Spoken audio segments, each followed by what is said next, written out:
하나님 말씀 보시도록 하겠습니다. 하나님 말씀은 이사야서 9장 6절부터 7절까지의 말씀입니다. 구약성경 이사야 9장 6절에서 7절까지 두 절밖에 안 되기 때문에 우리 한 목소리로 같이 함께 봉독하도록 하겠습니다. 이사야서 9장 6절에서 7절 다 같이 읽겠습니다. 한 아기가 우리를 위해 태어났다. 우리가 한 아들을 모셨다. 그는 우리의 통치자가 될 것이다. 그의 이름은 놀라우신 조언자, 전능하신 하나님, 영존하시는 아버지, 평화의 왕이라고 불릴 것이다.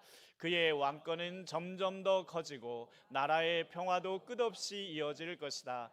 그가 다윗의 보좌와 왕국 위에 앉아서 이제부터 영원히 공평과 정의로 그 나라를 굳게 세울 것이다. 만군의 주님의 열심히 이것을 반드시 이루실 것이다. 아멘. 여러분 이 시대를 히어로의 시대다 이렇게 얘기합니다. 영화도 보면 다 히어로들 많이 나오죠. 뭐 마블이라든지 뭐 마동석이라든지 이런 사람들 다 히어로로 나옵니다. 그리고 손흥민이 우리 한국 축구를 구할 거다 뭐 이런 말들을 하지만, 그러나 많은 히어로들이 등장도 했지만 사실은 많은 히어로들이 그 역할을 제대로 못하는 것도 알게 되었습니다. 지금도 많은 사람들이 이 세상을 구원할 사람, 우리의 먹고 사는 문제를 해결해 줄 그런 지도자를 찾고 있지만, 하나님은 이 세상의 구원자를 누구로 보내셨냐면 예수 그리스도로 보내셨습니다. 우리가 찾는 구원자는 우리의 삶을 더 좋게 해줄 사람, 우리를 좀 더 윤택하고 우리가 살기 편하게 해줄 사람을 구원자로 찾고 있지만, 하나님께서는 그게 아니라 우리의 근본 문제를 해결해야 될 분을 보내셨다라고 말하고 있습니다. 우리의 근본 문제를 해결하기 위해서 누가 오셨냐면 바로 예수 그리스도께서 오셨는데, 우리가 이제 성탄절을 맞아서 그분의 오심을 찬양하고 있잖아요. 그분이 오신 이유는 강한 자가 약한 자가 되시는 거였습니다. 죄가 없는 자가 죄인이 되시는 것이었습니다. 그래서 우리의 근본 문제를 해결하심으로 우리의 모든 것을 해결하시는 구원자로 오셨다는 겁니다. 오늘 본문 말씀을 보면 이제 예수님의 오심에 대해서 구원자를 보내실 것을 예언하고 계시는데, 여러분 오늘 이사야서는 예수님 오시기 700년 전 사람입니다. 예수님이 탄생하기 700년 전에 예언을 한 거예요. 우리 6절 7절을 다시 한번 보시면, 한 아기가 우리를 위해 태어났다. 여기서 보면 구원자로 하나님은 한 아기를 보내신다라고 되어 있습니다. 그런데 그 아이가 어떻게 되냐 하면 우리를 통치하시는 통치자가 될 것이다. 여러분 통치자가 되어져서 결국에는 모든 문제를 해결하는 분이 되는데, 그의 이름은 뭐라고 되어 있죠? 우리 다 같이 읽어보실까요? 놀라우신 조언자, 전능하신 하나님, 영존하시는 아버지, 평화의 왕이라고 불릴 것이다. 아멘. 그 구원자가 아기로 오시는데 그 구원자의 이름을 이렇게 얘기했어요. 놀라우신 조언자. 근데 여러분 이게 한국말로 해석하면 조금 어려울 수 있어서 영어로 보면 뭐라고 되어 있냐면 Wonderful Counselor라고 되어 있습니다. 무슨 말이냐면 위대한 상담가, 위대한 조언자 이렇게 될 수 있겠죠. 즉 우리가 생각하는 구원자는 엄청난 파워와 능력을 가지고 우리의 먹거리와 우리의 삶을 편안하게 해줄 사람이라고 생각했지만, 하나님이 우리를 위해서 보내신 구원자는 그런 분이 아니라 우리의 이야기를 들어주시는 분, 우리의 사정을 살피시는 분으로 보내셨다 이렇게 말을 하고 있습니다. 자, 그래서 우리 성경 한 구절만 더 읽어보겠습니다. 요한일서 5장 14절입니다. 자, 우리 다 같이 읽겠습니다. 우리가 하나님에 대하여 가지는 담대한 것은 이것이니 곧 무엇이든지 우리가 하나님의 뜻을 따라 구하면 하나님은 우리의 청을 들어주신다는 것입니다. 아멘. 여러분 여기서 우리가 하나님에 대해서 가지는 담대함이라는 표현을 왜 썼을까요? 담대하다는 건 뭐예요? 용기를 내야 한다는 거예요. 하나님 앞에 뭔가를 우리가 구하거나 하나님 앞에 나아가려면 용기가 필요하다는 거예요. 왜 용기가 필요할까요? 우리는 하나님을 만날 수 없는 사람들이기 때문에 그래요. 하나님 앞에 나아갈 수 없는 사람들이기 때문에 그래요. 우리가 하나님 앞에 나가면 어떤 일이 벌어지냐 하면 바로 즉사를 해버리게 되어 있습니다. 여러분 이게 왜 그러냐 하면 우리가 태양을 향해서 우주선을 타고 가잖아요. 근데 이 우주선이 태양으로 가까워지면 어떻게 될까요? 그렇죠? 우주선이 어떻게 돼버려요? 녹아버리죠. 근데 이 우주선이 잘못했나요? 안 했나요? 잘못 안 했어도 어떻게 돼요? 태양이라고 하는 그 존재 자체가 뜨거운 열덩어리이기 때문에 그 안에 가면, 그 앞에 가면 그냥 녹아버리는 거예요. 즉 하나님이라고 하는 존재 자체는 완전한 선이시기 때문에 조금이라도 흠이 있는 자가 그 앞에 가면 그냥 죽는 거예요. 아멘이십니까? 우리는 겁도 없이 오늘 이렇게 하나님 앞에 나와 있습니다. 그런데 오늘 왜 우리는 안 죽을까요? 예수님 때문입니다. 그래서 구약 사람들은 하나님 앞에 나갈 때 어떻게 해야만 됐을까요? 짐승의 목을 따야만 했습니다. 짐승의 피를 흘려야만 짐승이 대신 죽고 나는 안 죽고 하나님께 나갈 수 있어요. 그런데 여러분, 그렇게라도 해서 하나님 앞에 나가야 될 이유가 뭘까요? 짐승의 피를 흘리면서라도 내가 하나님 앞에 나가야 될 이유가 뭘까요? 그 하나님이 없으면 우리는 멸망이기 때문에 그렇습니다. 이것을 믿는 자나 안 믿는 자나 상관없어요. 안 믿어도 상관이 없어요. 왜냐하면 하나님이 하시는 일은 진리이기 때문에 안 믿으면 어쩔 수 없이 그 진리대로 되는 것뿐이고, 믿는 자는 그 진리대로 구원을 얻는 거예요. 이것을 믿고 안 믿고가 중요하지 않아요. 하나님이 그렇다고 했기 때문에 안 믿으면 어쩔 수 없는 거예요. 그러나 믿게 되면 그 은혜를 받게 되는 겁니다. 근데 저와 여러분이 오늘 그 은혜 안에 있는 겁니다. 아멘. 자, 그래서 요한일서 5장 14절 다시 한번 보면, 그를 담대한 것은 이것인데 무엇이든지 우리가 하나님의 뜻을 따라 구하면 하나님은 우리의 청을 들어주신다는 겁니다. 할렐루야. 여러분 하나님 말씀을 잘 들으시나요? 장로님 말고는 다 자신이 없으시죠? 자, 그럼 여러분이 하나님의 말씀을 잘 들으실까요? 하나님이 여러분의 말씀을 잘 들으실까요? 그렇죠. 우리가 알기는 너무 잘 알아요. 그런데 왜 하나님께 말을 안 하시냐고요? 하나님은요, 듣겠다 하셨어요. 너희가 무엇이든 내게 구하라. 나한테 나오라. 할렐루야. 힘드냐? 예수님 뭐라고 했어요? 수고하고 무거운 짐진 자들아, 다 내게로 오라. 이 엿장수가 한 말이 아니에요. 예수님이 하신 거예요. 여러분, 그런데 우리는 안 한단 말이에요. 주님이 듣겠다고 하셨는데 안 한단 말이에요. 그래놓고 왜 주님이 나에게 대답 안 해주시나? 왜 나에게 응답을 안 주시나? 그런데 주님은 아니에요. 누구든지 나한테 와라. 할렐루야. 그리고 말해라. 내가 듣겠다. 아멘. 그게 뭐예요? 기도예요. 그런데 이 기도로 우리가 하나님 앞에 담대히 나갈 수 있는 건 누구 때문이다? 예수 그리스도 때문이다 라고 하는 거예요. 그런데 보니까 우리의 청을 들어주신다. 할렐루야. 예, 이런 거 있잖아요. 말해. 그래놓고 안 들어보면 소용이 없잖아요. 근데 주님은 말해. 다 들어줄게. 할렐루야. 다 들어줄게. 그래서 주님이 들으시고 응답은 어떻게 하세요? 하나님이 계획하신 대로, 생각하신 대로 응답을 주세요. 그러니까 우리는 또 거기서 이제 시험 드는 거예요. 내가 원하는 대로 응답을 안 주니까 하나님 응답 안 하셨다고 생각하는데 아니죠. 하나님이 들어보시고, 아, 이건 이렇게 응답해 주는 게 너한테 좋겠다. 할렐루야. 그래서 여러분, 이걸 믿으셔야 돼요. 하나님은 응답을 안 하시는 게 아니라 하나님은 내 기도를 들으시고는 나한테 가장 합당한 응답을 주신다. 예. 그래서 하나님이 주신 응답이 맞는 거예요. 노라고 할지라도, 할렐루야, 노라는 응답이라 할지라도 그게 나를 위한 응답이라는 것을 믿으셔야 된다는 거죠. 예, 그렇잖아요. 부모님이 자녀에게 안 돼라고 할 때는 골탕 먹이려고 안다라고 하는 게 아니잖아요. 그렇죠? 그게 너한테 도움이 안 되니까. 그럼 여러분, 노라는 응답조차도 기도해야 응답이 있다라는 것을 이야기합니다. 그 다음에 두 번째, 그 아기의 이름은 뭐라고 그랬어요? 영존하시는 아버지. 따라해 보겠습니다. 영존하시는 아버지. 네, 이러니까 조금 어렵죠. 영어로는 Mighty God, Everlasting Father라고 되어 있습니다. 네. 영어를 갑자기 써서 죄송합니다. 전능하신 하나님, 영원하신 아버지다, 이런 뜻인데요. 근데 제 아들이 이런 얘기 하더라고요. 어저께 갑자기, 아빠, fat이 뭐예요 영어로? 그래서 fat? 그럼 애완인가? 저는 PET 그랬더니 그거 아니고 fat, FAT를 얘기하더라고요. 그 다음에 HER을 뭐라고 읽냐 그래서 her라고 했죠. 그 붙여보래요. 그랬더니 fat her라고 했더니 요즘 아이들이 아빠를 father라고 안 부르고 heifer라고 부른대요. 합치면 무슨 말이에요? 뚱뚱한 그녀. 네. 아버지들이 점점 배 나오고 여자가 돼간다. 네. 아버지의 권위가 지금 땅에 떨어졌습니다. father라고 안 읽고 fat her라고 읽는데 배는 나오고 여자가 돼간대요. 드라마 보고 울고 막 이래서. 여러분, 그러나 여기서 말하는 것은 이 아이가 자라면 전능하신 하나님이 되시고 영원한 아버지가 되신다라고 말씀합니다. 그래서 하나님은 이런 자를 구원자로 보낸다. 이 구원자를 믿으면 구원을 받을 것이고, 할렐루야, 이 구원자를 믿지 아니하면 어떻게 돼요? 지옥에 간다. 이것은 하나님 내신 유일한 길이에요. 그래서 이 길로 오면 구원이 있고 안 가면 없는 거예요. 할렐루야. 근데 저와 여러분이 그 길로 부르심을 받았고 왔다는 게 중요합니다. 아멘. 예, 지금 믿음이 없다 할지라도 이 자리에 오신 것이 하나님의 부르심인 줄 믿으시기 바랍니다. 그 다음에 세 번째 이 아이의 이름 뭐라니까 평화의 왕, 평화의 왕, Prince of Peace. 예, 평화의 왕자. 예, 무슨 말이냐면 하나님과 우리가 원수가 되었습니다. 아까도 말씀드렸잖아요. 흠이 있는 사람이 흠이 없는 하나님 앞에 가면 그냥 즉사할 수밖에 없는데 이 원수의 관계를 해결하려고 누가 오시냐니까 예수님이 오셨어요. 자기의 죽음으로 우리와 하나님의 원수의 관계를 해결해 주셨다라고 하는 겁니다. 할렐루야. 예. 그런데 그러면 이 예수님이 오셔서 우리의 구원자가 될 거라고 하는 징조가 뭡니까? 라고 했더니 이사야서 7장 14절 말씀을 얘기합니다. 이사야서 7장 14절 다 같이 읽습니다.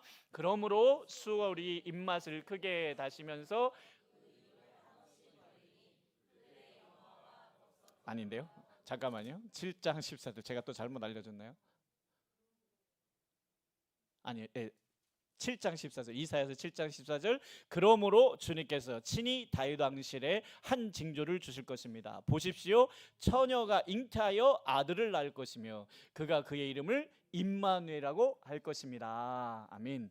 예. 자, 그러면 무슨 말이냐면 메시아가 오는데 그 메시아는 구원자를 주님 주시는데 어떻게 오냐면 처녀가 아들을 낳는다. 할렐루야. 그러면 그게 메시아라는 거예요. 근데 그의 이름이 뭐냐니까 임마누엘이에요. 임마누엘은 무슨 뜻일까요? 우리 성탄절마다 많이 하잖아요. 하나님이 우리와 함께 하신다. 예, 그래서 여러분 이 땅에 한국에 대한민국에 자칭 예수가 몇 명이라고요? 한 10년 전만 해도 40명이었거든요. 지금 70명으로 늘어났습니다. 자칭 예수, 내가 구원자다. 그런데 여러분 동정녀의 몸에서 태어나야지 예수예요. 그래서 다 아니에요. 다 가짜예요.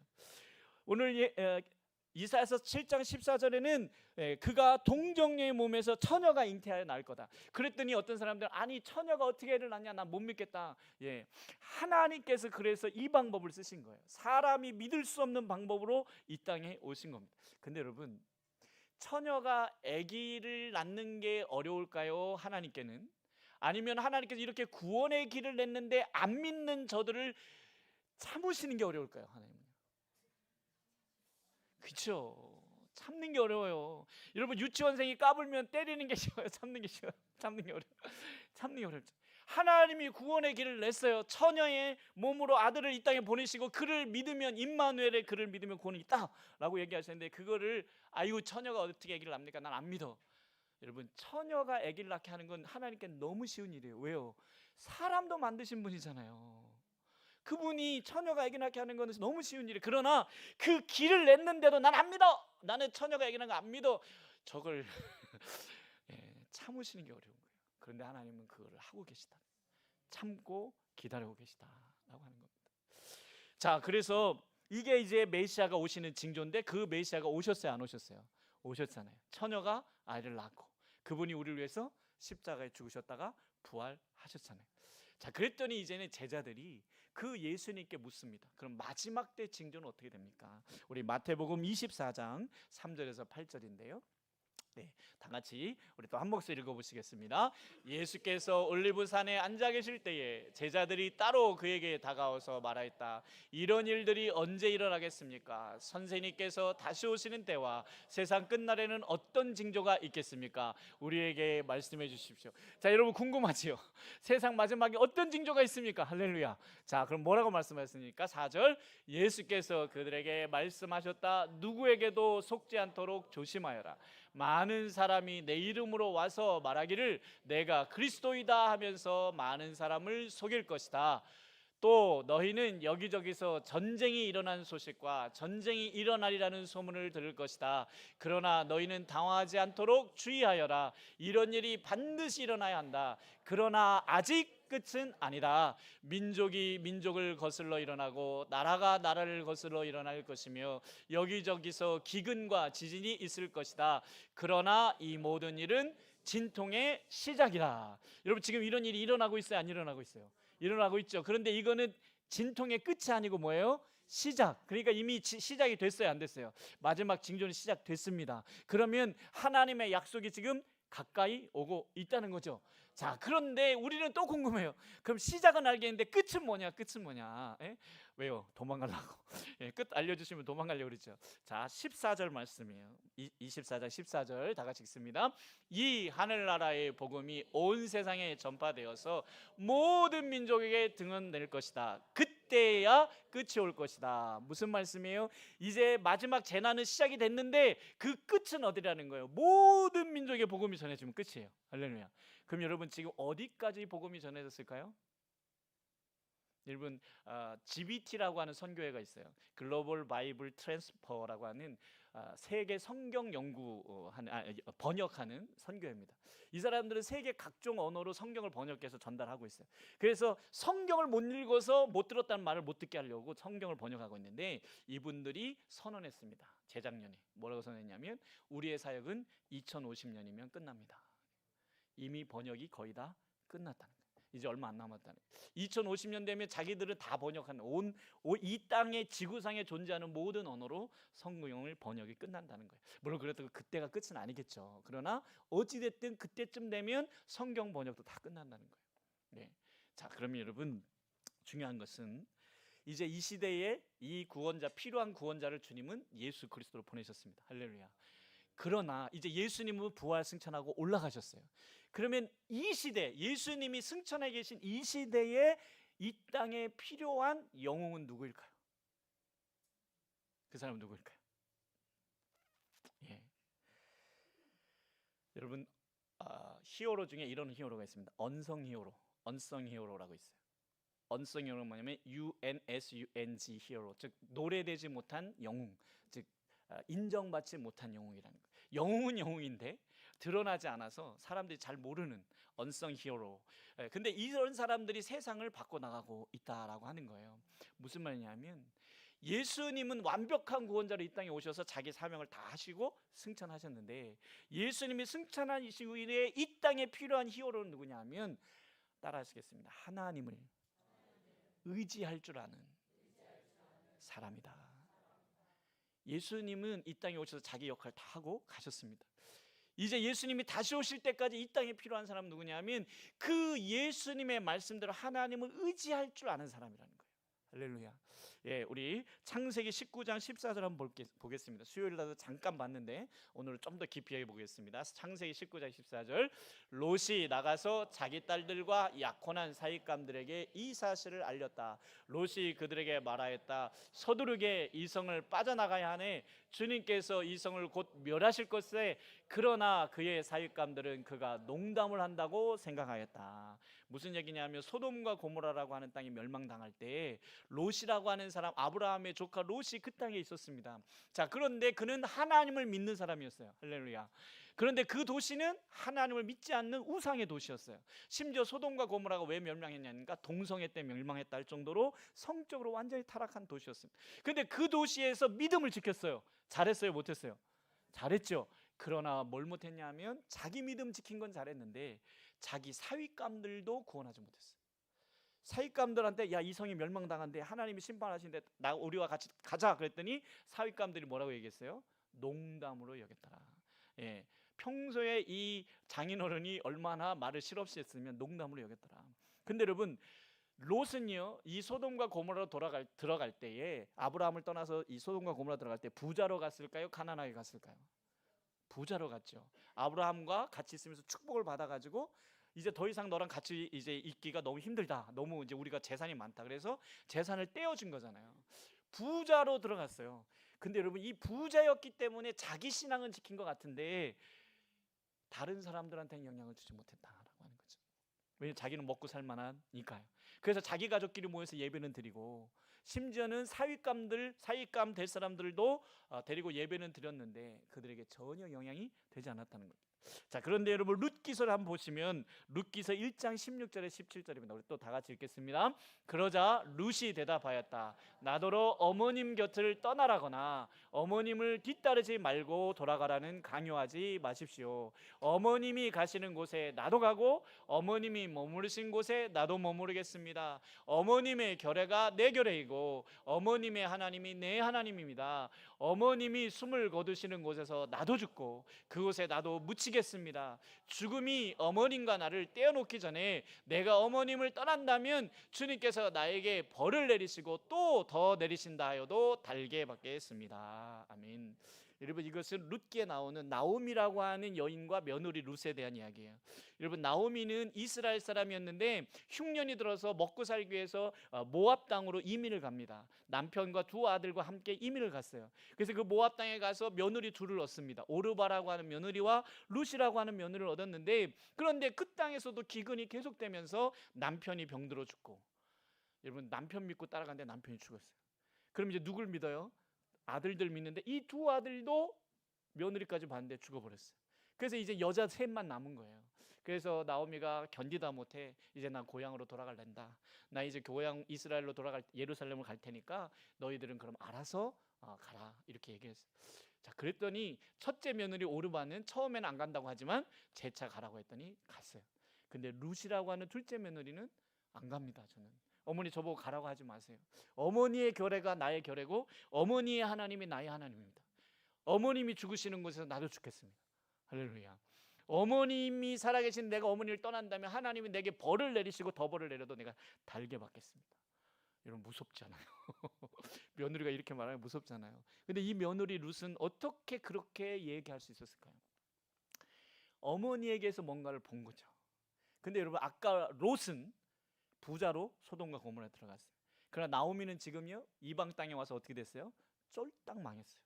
쫄딱 망하고 남편도 죽고 아들들도 다 죽었어요. 그래서 더 이상 버틸 힘이 없어서 망한 상태로, 그래서 나오미가 뭐라 했냐면 내 이름은 이제 더 이상 고통이라고 해라, 나는 고통이다, 이렇게 말하면서 가려고 하는 그때에 룻이라고 하는 며느리는 나는 어머니를 따라가겠다. 어머니 하나님이 나의 하나님입니다. 아멘.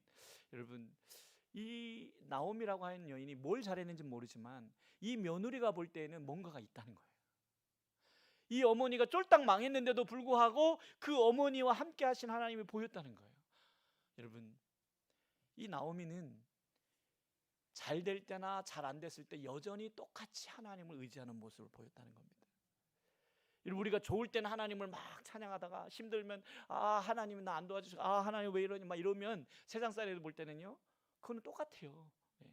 다른 귀신 섬기는 사람도 똑같잖아요. 잘 되면 귀신 때문에 잘 됐다 그러고, 잘 안 되면 또 악기 같다 이러잖아요. 그런데 이 나오미는 그렇지 않은 거예요. 내가 고통스럽긴 하지만 그러나 나는 하나님께로 가겠다. 예루살렘으로 가겠다. 그러니까 여러분, 힘들고 어려울 때, 쫄딱 망했을 때도 하나님을 의지하는 모습을 보였기 때문에 이 룻이라고 하는 며느리는 나는 어머니의 하나님을 믿겠다라고 한 것이죠. 요셉도 그렇잖아요. 요셉도 노예로 팔려갔을 때, 여러분, 아무리 노예가 잘한다고 해서 창고 열쇠를 줄 수 있겠어요? 그냥 일 잘한다고 준 게 아니라 그에게는 뭔가 특별함이 보였다는 거예요. 뭐라고 말합니까? 하나님이 그와 함께 하심으로 형통했다. 여러분, 노예가 형통해봤자 뭐예요? 노예잖아요. 아니, 노예가 형통해봤자 노예잖아요. 그런데 보디발의 눈에 딱 보는 건 뭐냐면 저놈이 뭔가 보통이 아닌데, 그런데 뭔가가 있다. 뭔가 그를 돕는 뭔가가 있다. 그게 보였으니까 자기 열쇠를 그냥 맡겠다는 거예요. 그리고 감옥에 가잖아요.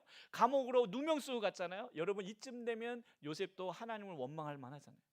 물론 원망도 조금 했을 것 같아요. 그런데 계속해서 하나님을 붙잡잖아요. 감옥에 가서도 하나님을 의지하잖아요. 그것을 보고 간수들이 어떻게 됩니까?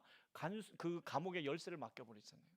여러분, 이게 아무나 할 수 있는 일이 아니라, 저는 요셉이 일을 잘했기 때문이라기보다는 뭔가 요셉에게는 뭔가가 역사하는 게 있었다는 거죠. 그게 어떻게 되냐면 요셉은 어떤 상황에서도 하나님을 의지할 줄 알았다는 것이죠.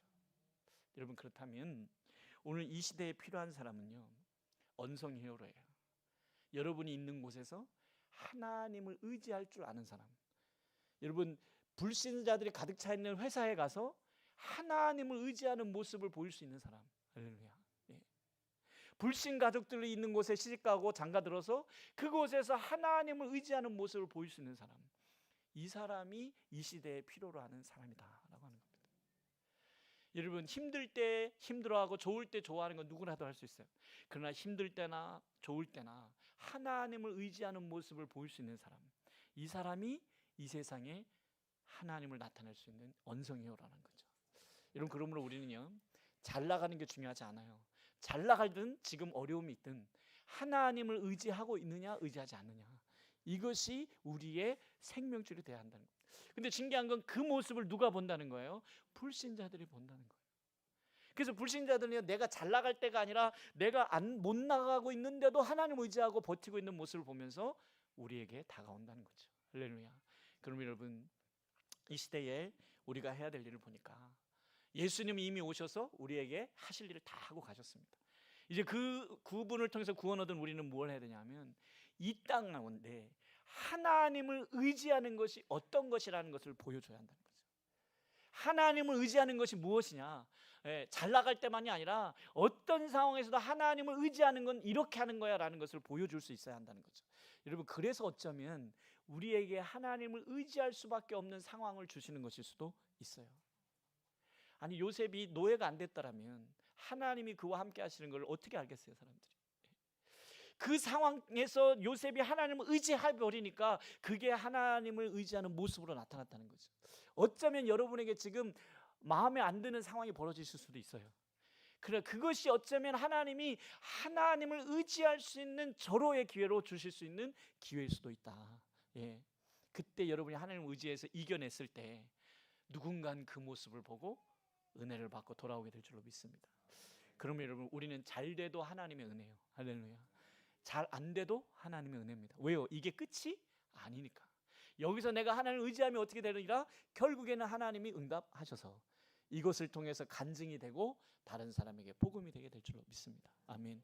그러면 여러분, 지금 잘 나가고 계십니까? 하나님께 더 많은 시간을 드리셔야 됩니다. 가장 위험한 게 뭐냐면 잘 나갈 때 기도 시간이 줄어드는 거예요. 잘 나갈 때 하나님과의 시간이 줄어드는 거예요. 잘 나가고 계실 때 더 잘할 수 있다면 그 사람은 금상첨화일 줄 믿습니다. 그리고 여러분, 힘드십니까? 힘들다면 낙심하지 마시고 하나님을 더 붙잡으십시오. 근데 중요한 건 뭐냐면요, 하나님을 붙잡으면 결국엔 벗어난다는 겁니다. 하나님 응답하신다는 겁니다. 우리의 청을 다 들어주신다는 겁니다. 이건 여러분 겪어보셔서 알잖아요. 여러분 겪어오셨잖아요. 벗어나 보셨잖아요. 동굴인 줄 알았는데 하나님을 붙잡고 버텼더니 터널이더라. 예, 아멘. 예, 동굴은 앞이 막혀 있잖아요. 앞에 막혀 있는 줄 알았는데 그냥 주님만 의지했더니 어느 날 거기가 뚫려 있어요. 터널이었어요. 내가 너무 힘들어서 못 봤을 뿐이지. 할렐루야. 이제 마지막 말씀 한 구절만 읽고 우리 함께 기도하겠습니다. 요한복음 15장 4절에서 6절 말씀입니다. 다 같이 읽겠습니다.